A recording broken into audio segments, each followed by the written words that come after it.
There's an article from a few days ago. I think it's pretty disturbing. It's Minneapolis Commission takes up proposal to disband police. And I'm not going to read the whole thing, but I'll put the link in the description. I have some highlighted things that I want to talk about.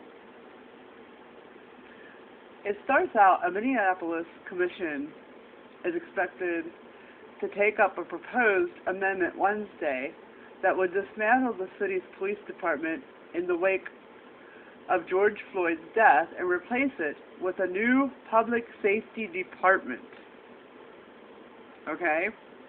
A majority of the city council backs the idea, with supporters saying it would do away with a troubled department that has resisted change and replace it with a more holistic and public health-oriented approach to public safety.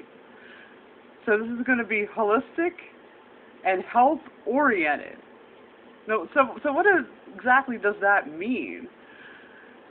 Because to me, my mind goes right away to the masks and to all the coronavirus craziness. So this is going to be a more enforcement in that aspect of it, because whether it is or not, that's just where my mind's going. I'm going to skip down a little bit. I'm going to read the city council's proposal would eliminate the police department from the city charter and replace it with a Department of Community Safety and Violence Prevention. The new department would prioritize public health with a director who has non-law enforcement experience in community safety services. Did you hear that? Non-law enforcement.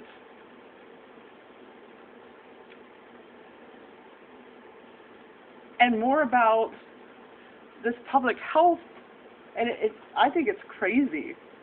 It would still allow for armed police officers, but they would answer to the new director that has no experience in police enforcing. Oh my. Okay, I'm just going to read another little part here.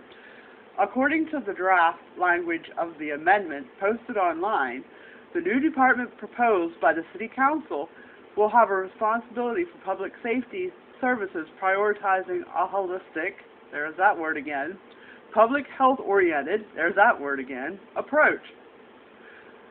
The director of the new agency would have non-law enforcement experience in community safety services. So it's all about these programs.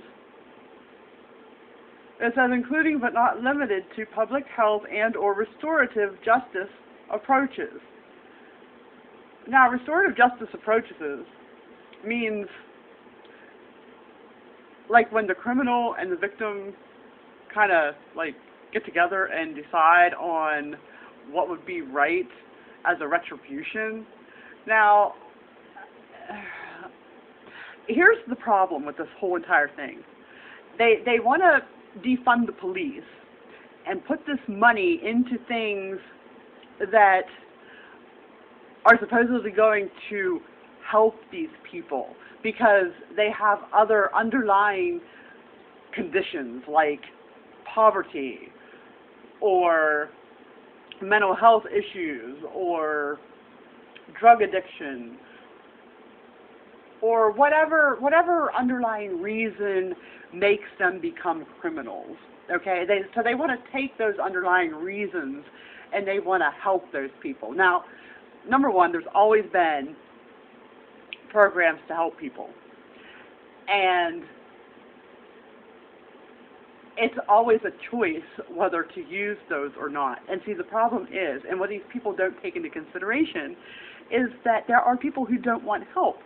You can't help somebody who doesn't want help. So you put say a drug addict into a rehabilitation program who doesn't want to get off drugs, and what happens? They get out of the rehab and they go back to drugs. So what's going to happen with these criminals? Okay, are they just going to say, okay, we're going to put you to death if you can't follow our program and then become a useful citizen, because that's probably what's going to happen. But here's another thing. Are they going to have enough armed police officers left after this is all said and done to even deal with the people who don't want help? Because it doesn't seem to me like they're going to. They don't even take into consideration that anybody under the sun couldn't be helped by these programs that they want to throw money into. And they have no clue the amount of people who are out there that don't want help. And that's how it seems to me. So I think this is like really disturbing. But as always, put your faith and trust in Jesus and have a blessed day.